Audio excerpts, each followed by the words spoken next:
sont les patineurs à se demander s'ils doivent ou non changer de patin. Alors je vais commencer par vous expliquer ce qui doit vraiment compter dans votre choix.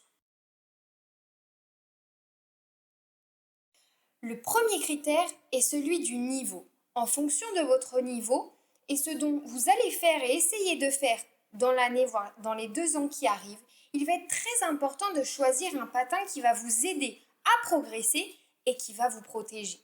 C'est pourquoi vous trouverez les niveaux recommandés pour chaque type de modèle sur le site internet. Deuxième critère, votre poids et votre âge. Et oui, c'est aussi un critère à prendre en compte. Imaginez un adulte sur une trottinette en plastique. Il y a des risques qu'elle casse ou que l'adulte se fasse mal.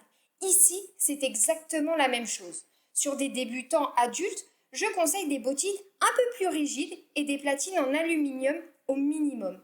Ce modèle lui permettra d'apprendre et de progresser sans problématique de patin qui se casse ou qui ne protège pas la cheville. Une bottine trop dure, par contre, est tout aussi dangereuse. Votre pied et votre cheville, si elles ne sont pas habituées, peuvent être bloquées et provoquer de micro-fractures au niveau de la malléole.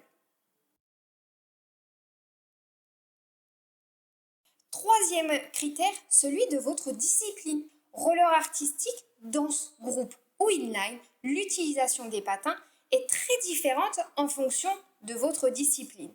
Plus de choc dans l'un, besoin de mobilité dans l'autre et besoin de roues alignées dans la troisième discipline, il existe de nombreux formats de bottines, platines, roues et gommes pour cela.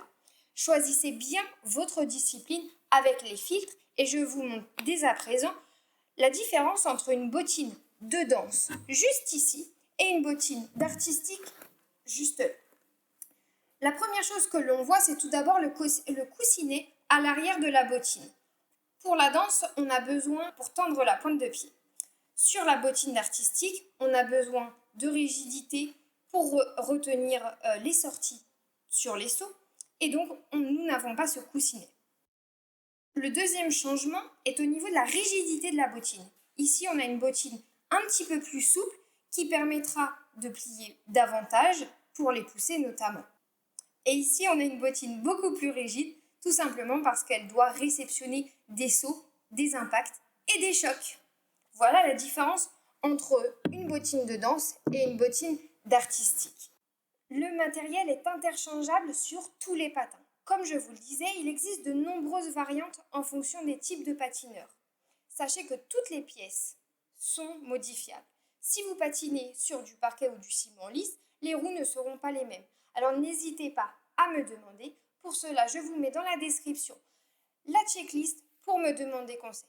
Votre nom, votre poids, votre taille, tout est indiqué. Alors n'hésitez pas à liker cette vidéo, allez en description et je vous dis à bientôt.